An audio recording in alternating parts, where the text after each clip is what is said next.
suitcases. Joan! But when you get back from holiday and you stood in front of the baggage carousel, I bet you're drooling. You'd be like, oh, look at the suitcases. I can't believe it. This is so nice. Matt Bailey at breakfast.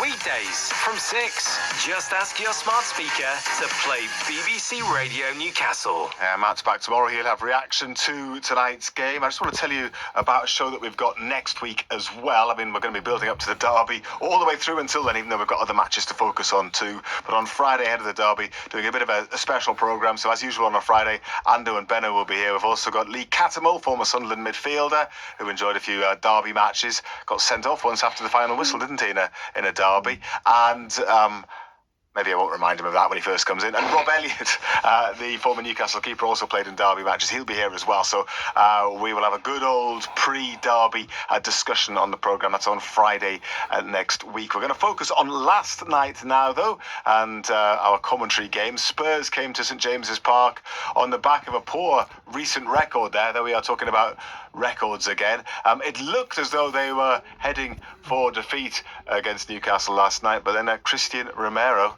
had other ideas. Vicario long, Lewis Hall out from left back into the forward line, winning it back and carrying it on, beats his man, goes for a low shot and rolled wide of Vicario's left hand post. Murphy floated in, looking for Voltemada, glancing header, wide of goal. Barnes gets beyond Bentancur, here's Lewis Miley, edge of the area, straight to Vicario, big chance. Murphy looking for the run of Joelinton, right side of the area, Joelinton hits the post, and Joelinton to Barnes, who beats his man on the outside.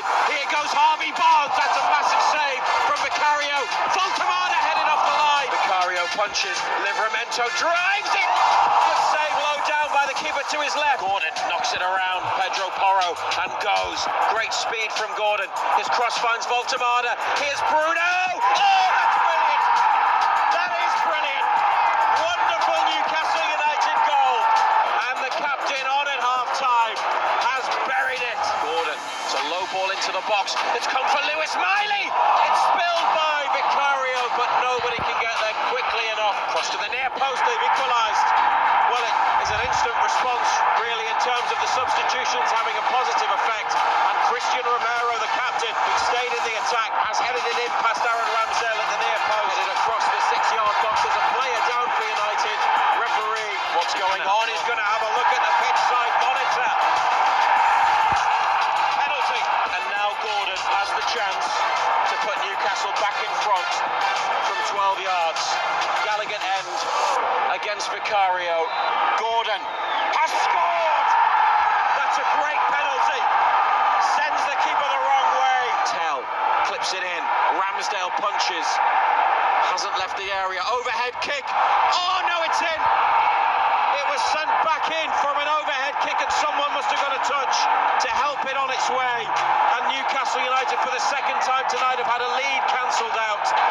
And Spurs players celebrating right in front of home fans behind the Leazes end goal. It's Newcastle United 2, Tottenham Hotspur 2. We're disappointed. We worked really, really hard tonight. I thought the performance was okay without being exceptional. Enough chances to maybe score earlier. Yeah, there's so little time left in the game at the end. We're hugely frustrated to concede and to cost ourselves points.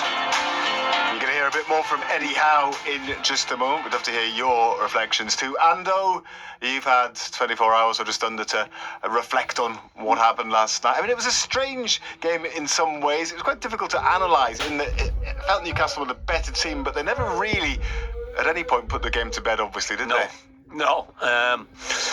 First half, we totally dominated. We needed a second goal, really. That didn't come. Spurs didn't show a great deal. Joelinton hits the post. Young Miley's had a couple of good chances. One of those goes in, maybe it's different. Feels like a defeat, actually, because the equaliser came so late, and it was, at the time, it was difficult to see Spurs getting an equaliser, but... And it was a ridiculous equaliser as well, in many ways, wasn't it? I mean, it was like slow motion. Yeah, it was. As Razor said in commentary, I thought somebody had got a touch on it as well, because I thought there's no way in the world that's going in all on its own. Yeah. But when you see it again, nobody gets near it, and it takes an eternity to find the back of the net. Feels like it bounces a few times. It actually only bounces twice, doesn't Yeah. it? But it feels Yeah, like it it's seemed to bubbling take along. forever. Yeah, so yeah, a curious way to end up drawing the match when they probably should have won. Eddie Howe certainly thinks it was a missed opportunity. Yeah, I think so, especially off the back of the two previous wins and being in a good place. And I think the general